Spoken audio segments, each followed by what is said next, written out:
Hello les amis, je suis ravie de vous retrouver dans cette nouvelle vidéo. Cette semaine, on va aborder un sujet qui me passionne et qui est vraiment au centre de ma vie puisque c'est une de mes valeurs piliers. On va parler d'ambition. J'ai envie dans cette vidéo de vous parler d'ambition et plus particulièrement des règles de vie que je m'impose pour être une femme ambitieuse qui concrétise ses ambitions et qui d'une certaine manière réussit. Je vous épargnerai un discours trop sensationnel, faites 10 cas par mois, etc. Peu importe parce que je vous l'ai déjà dit à plein d'endroits, notamment sur le podcast et sur LinkedIn, mais pour moi la réussite n'a de sens qu'à l'aune de nos rêves, qu'à l'aune de nos zones de génie respectives. Vraiment, c'est pour moi, à chaque personne son visage de la réussite, et donc tout l'enjeu, c'est de devenir la personne que l'on aspire à devenir au plus profond de son cœur, d'avoir l'impact que l'on souhaite avoir sur le monde, et surtout de ne pas être en fraude avec soi-même, c'est-à-dire de ne pas céder comme ça au conditionnement et aux injonctions de la société des autres, mais surtout de suivre son propre chemin, de s'accomplir, de se réaliser en tant qu'être humain. Pour moi, c'est ça la réussite. Toujours est-il que quel que soit le type de réussite que vous aspirez à concrétiser, ça va vous demander de la discipline, ça va vous demander des actions, ça va vous demander un état d'esprit pour y arriver. Et ça, pour moi, c'est ce qu'on appelle l'ambition, c'est vraiment se dire, ok, j'ai une vision qui est ambitieuse, qui est grandiose, et je veux vivre une vie véritablement extraordinaire. Eh bien, qu'est-ce que je mets en place pour y arriver? Comment est-ce que cette vie finalement devient réalité. Donc les amis, dans cette vidéo, on va vraiment faire les choses bien. J'ai mon ordi ici avec toutes mes notes. Je vais vraiment essayer de ne rien oublier et de vous dévoiler vraiment en sincérité la plus totale ce qui marche pour moi et surtout sans bullshit en fait. Je vais pas vous dire que voilà, si juste écoute ton cœur, si tu restes dans ton flow, la réussite va arriver dans ta vie. Ce n'est pas vrai. Ça demande des efforts, ça demande une architecture de pensée, ça demande une certaine exécution et c'est exactement ce dont on va parler dans cette vidéo. Ma première règle de vie au service de mon ambition, c'est que je crée de la clarté dans tous les domaines de ma vie.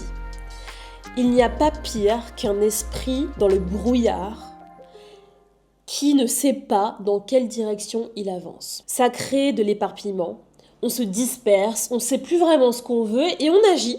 Et on s'épuise, et on pédale dans la semoule. Et donc vraiment, la première étape, c'est de se dire, attends, je veux que tout soit clair. Moi, dans ma vie, je laisse zéro place à, vas-y, je sais pas, est-ce que cette personne, elle m'aime bien ou pas? Est-ce que cette personne avec qui je travaille, elle est vraiment dans mon équipe au fond? Est-ce qu'elle a vraiment envie de me voir réussir ou pas? Est-ce que la personne avec qui je vis et je dors tous les soirs m'aime profondément pour qui je suis? Est-ce que je suis vraiment en train de monter une boîte, de tous les jours de me lever et de bosser pour un why, une mission qui m'anime ou est-ce que je me mens à moi-même? Non.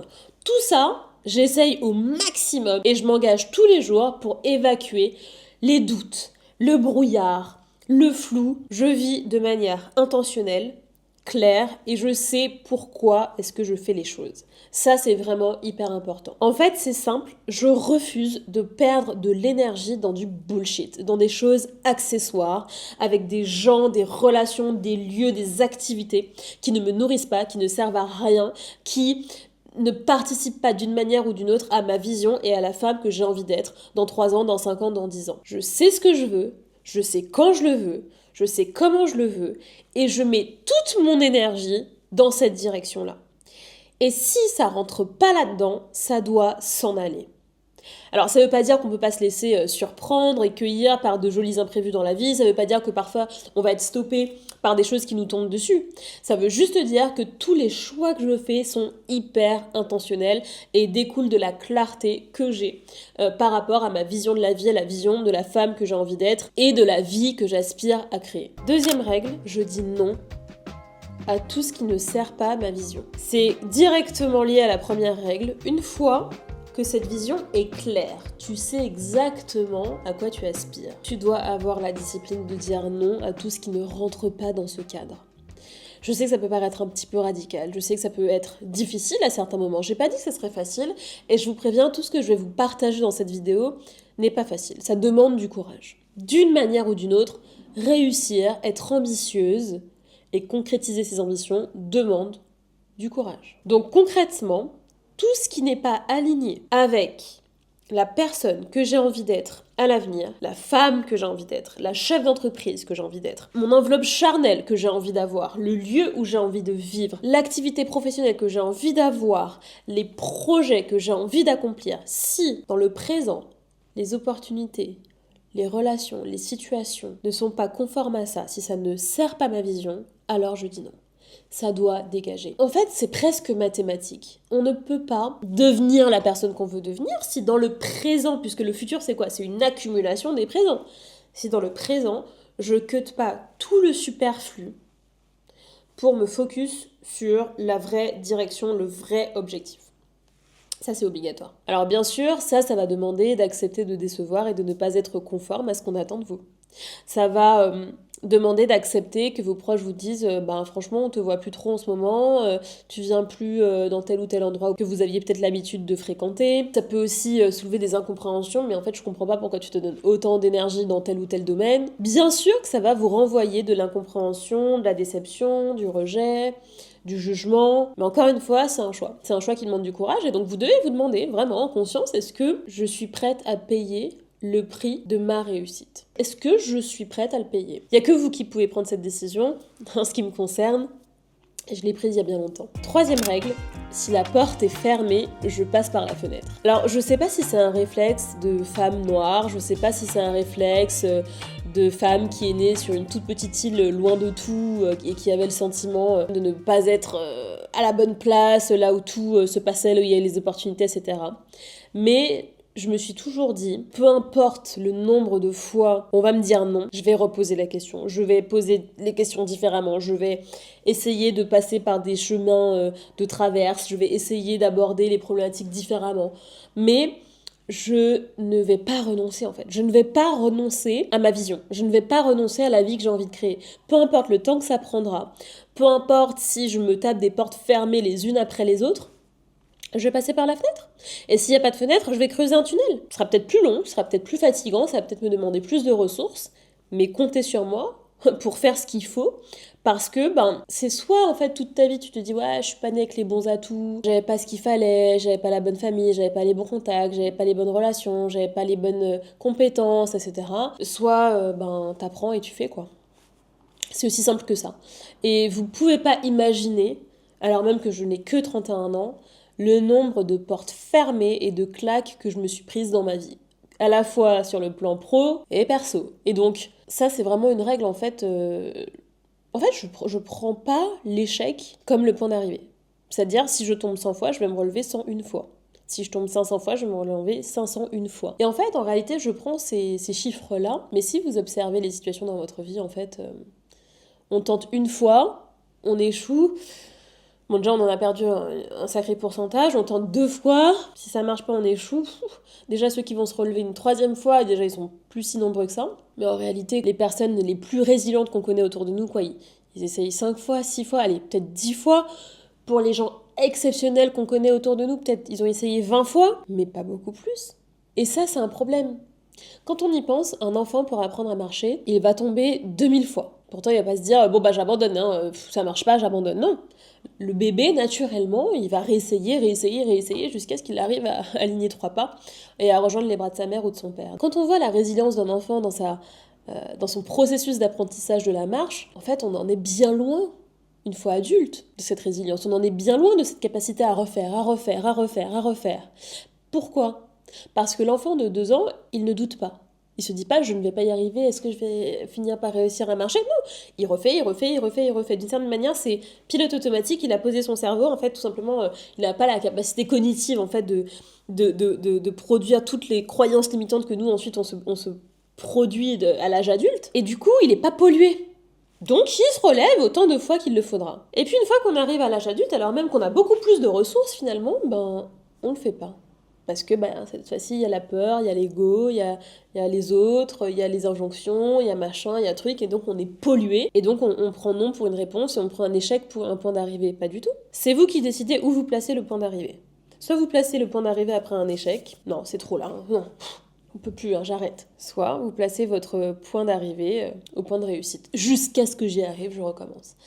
Et j'avoue que moi, j'ai vraiment cette mentalité-là pour les choses qui me tiennent à cœur, parce qu'il ne faut pas confondre persévérance et obstination. Et donc, c'est aussi pour ça que c'est important de toujours revenir à soi, se dire, attends, est-ce que cet objectif est toujours juste pour moi? Est-ce qu'il est vraiment aligné avec qui je suis? Est-ce que vraiment j'ai la meilleure stratégie? Enfin voilà, ça demande des ajustements, attention, hein. L'idée, c'est d'être résilient et obsessionnel et de donner le maximum, mais pas d'être obstiné et d'avoir des œillères et d'aller droit dans le mur, et dans le mur, et dans le mur, et dans le mur. Non, parfois aussi, se relever d'un échec, c'est innover, c'est changer de stratégie, c'est ce que je vous disais, hein, c'est pas par la fenêtre, c'est par le tunnel, c'est pas par le tunnel, c'est par un marchepied que quelqu'un va te donner. Voilà, donc il faut être aussi stratégique dans sa manière de faire les choses. Ma 4e règle liée à l'ambition se résume en une phrase, qui n'est pas de moi, que des numéros 10 dans ma team. Pour ceux qui n'ont pas la rêve, c'est une phrase de Booba d'une chanson que j'écoutais tout le temps quand j'étais ado, et c'est un peu cette idée que autour de moi, je ne tolère que des numéros 10. Qu'est-ce que je veux dire par là?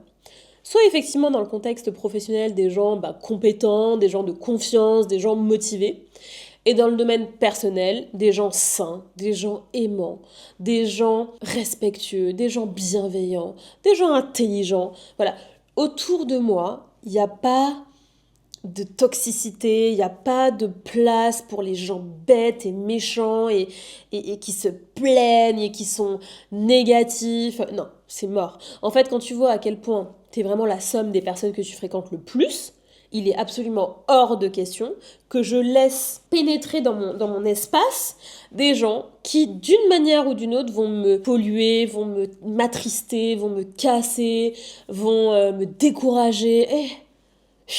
En fait, la vie, elle est assez exigeante, compliquée, difficile comme ça pour se laisser drainer en fait par les autres. Donc ça, c'est vraiment important pour moi. Mon entourage doit être un tremplin de la même manière que j'essaye tous les jours d'être un tremplin, d'avoir une main tendue pour les gens que j'aime. C'est vraiment important. Moi, je crois beaucoup à la philosophie de l'entraide, du collectif, à la richesse de l'altérité. Et donc, c'est important, en fait, tout simplement, de choisir avec vraiment beaucoup de finesse, de cœur, d'exigence, les personnes finalement qui nous entourent. Ce qui est important pour moi aussi sur le sujet de l'entourage, c'est que mon entourage doit accepter que je suis une femme ambitieuse et doit m'aimer pour ça. Je ne serai pas l'amie qui va boire des bières en after work avec toi un jeudi soir. Je ne serai pas cette amie. Je ne serai pas non plus l'amie qui va te trouver des excuses pour te conforter dans tes choix de vie toxiques qui te rendent malheureux, malheureuse. Je ne serai pas cette amie. Par contre, je suis l'amie fiable qui va t'aider à t'élever si tu me le demandes. Je serai l'amie disponible qui va te partager tout un tas de choses, qui va parler de toi dans une pièce pleine d'opportunités, qui va t'aider dans ton business, dans ton mindset ou simplement dans tes problèmes de cœur. Je serai cette amie, mais je serai pas l'autre, c'est sûr et certain. Et donc, mon entourage doit accepter que je sois cette personne et m'aimer pour ça. Parce que sinon, on sera toujours finalement dans un registre de déception mutuelle et je crois que ça, c'est vraiment dommage. 5e règle au service de mon ambition, c'est que je cultive tous les jours mon goût de l'effort. Réussir, c'est difficile, je vous l'ai dit, quel que soit le visage de la réussite. Et donc, développer sa capacité à agir de manière répétée dans l'effort, développer sa capacité à se dépasser pour poser des actions qui sont nécessaires, va considérablement changer la vitesse à laquelle vous allez réussir et le degré de réussite que vous allez obtenir. L'effort doit faire partie de votre quotidien. Parce qu'en fait, quelle que soit la voie que vous choisissez, ce sera toujours dur. Je vous le dis, il y a cette phrase en anglais que beaucoup d'entrepreneurs partagent et que je trouve très vraie, c'est « choose your hard ». C'est-à-dire, choisis ta voie de difficulté, mais dans tous les cas, il y aura de la difficulté. Résister à voir tes potes toutes les semaines, à sortir en boîte, c'est dur. Aller à la salle de sport tous les jours, avoir une hygiène de vie impeccable, c'est dur. Être en surpoids et avoir des maladies liées à ton alimentation, trop sucrée, trop grasse, etc., ce sera dur. Monter un business, c'est dur. Être salarié dans une entreprise et construire une carrière au fil de l'eau, c'est dur. Toutes les voies sont faites de difficultés. Donc tu dois vraiment choisir la voie où les difficultés te conviennent, où tu es prête à payer le prix de chaque difficulté. Mais ce qui est sûr, c'est que tu devras faire des efforts sur le chemin. Il n'y a aucun chemin qui est exempt d'efforts. Et donc plus tu cultives, tu développes ton goût, ton amour, je dirais même de l'effort, de la difficulté, de la résolution de problèmes, de trouver des solutions, etc., plus tu vas améliorer tes chances de réussir et plus tu vas porter haut tes ambitions. Parce qu'en fait, tu développes un super pouvoir, c'est une nouvelle skills en fait que tu as désormais entre tes mains. Et donc moi, j'essaye vraiment tous les jours de faire des choses difficiles, de faire des choses exigeantes pour me rappeler à moi-même que j'en suis capable et qu'à tout moment, je peux activer cette chose-là. 6e et dernière règle au service de mon ambition, je suis obsessed. Moi, c'est simple, je suis engagée à 100% ou je ne suis pas. Quand je vous dis que je suis obsessionnelle avec mon business, avec mes ambitions, avec ma vision, avec mon système d'organisation, avec mon hygiène de vie, avec mon sport, je suis obsessed. En fait, ça compte tellement pour moi. C'est ma priorité en fait. Et moi, ça me fait beaucoup bien d'être all-in et d'avoir vraiment ce mindset jusqu'au boutiste où vraiment je suis à fond. Parce que déjà, ça me fait me rendre fière de moi. Ça me fait me sentir vivante. Ça me fait progresser. J'aspire au progrès. Ça me fait honorer ce que je considère comme ma mission de vie bien plus qu'un travail. C'est d'avoir de l'impact sur la capacité qu'ont les gens à créer une vie qui les inspire, à se réaliser, à trouver leur place. Je le ferai jusqu'au bout de ma vie d'une manière ou d'une autre. C'est ma mission, c'est ma raison d'être et ça me rend profondément heureuse. Et je suis pleinement engagée dans cette ambition-là. Et très tôt, j'ai eu en fait ce rapport à la vie où je voulais vivre une vie grandiose, je voulais vivre une vie intense. Et donc, bien sûr que je suis obsessed dans tout ce que je vais mettre en place, bien sûr que je me donne à fond, bien sûr qu'il y a cet engagement en fait dans mes actions. Et en fait avant je le faisais de manière assez instinctive et pas forcément consciente. Et un jour je me suis rendu compte que non c'est une règle et que chaque fois que je m'engage dans un truc ça doit être à 100%, ça doit être à fond. Et il y a toutes les parcelles de moi qui disent oui. Et attention, ça n'empêche pas parfois d'avoir des doutes, de se poser des questions, de tomber, ce que je vous disais, de trébucher et tout. Mais il y a toujours cette espèce de volonté qui me rattrape et que j'essaie d'utiliser au mieux. Et pour être sincère, et si vous regardez cette vidéo, c'est sûrement que vous vous sentez concerné par ce sujet, mais vouloir vivre une vie grandiose exige de nous cette intensité, exige de nous cet engagement total en fait. Il n'y a personne qui accomplit des grandes choses en le faisant de manière tiède, à moitié. Ce n'est pas vrai. Ce n'est pas vrai. Bien sûr, on peut s'asseoir là et puis regarder tous ceux qui ont eu de la chance en se racontant l'histoire de « ouais, mais pour nous, c'est pas pareil ». Ou alors, on peut se dire « attends. Quel est le petit supplément d'énergie, d'effort, de courage que je peux moi implémenter dans ma vie pour que la chance me sourie à moi aussi ?» Parce que sincèrement, alors oui, factuellement, on part pas tous avec les mêmes chances et on n'a pas tous le même jeu au départ, avec les mêmes atouts. Mais ce qui compte le plus, c'est comment tu joues. Comment tu joues ton jeu. Et je voudrais terminer avec ça. La règle bonus, c'est jouer votre jeu. Ne vivez pas votre vie en essayant de singer les codes des autres, en essayant d'utiliser des atouts que vous n'avez pas dans votre jeu. D'accord ? Vous êtes une femme métisse, jouez la partie comme une femme métisse. Vous êtes un homme parisien en place, jouez la partie comme cet homme parisien en place. Vous êtes un artiste ultra créatif et innovant, jouez avec vos atouts. Vous êtes un jeune qui a la dalle, qui a énormément d'énergie, qui a la vie devant lui, qui a du temps, jouez avec vos atouts. En fait, vous devez vraiment comprendre cette règle ultime. Dès que vous jouez la partie en vous plaçant comme le maître du jeu, vous gagnez forcément le jeu. J'espère que mes règles de vie au service de mon ambition vous ont inspiré et surtout vous ont donné envie de réfléchir à vos règles à vous et à activer vos atouts et vos ressources à vous. C'est vraiment important pour moi et j'espère que cette vidéo vous a inspiré et aidé.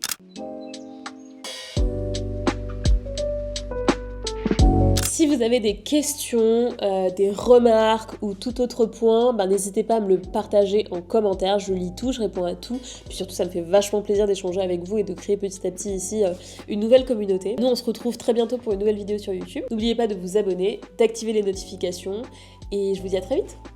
Bisous!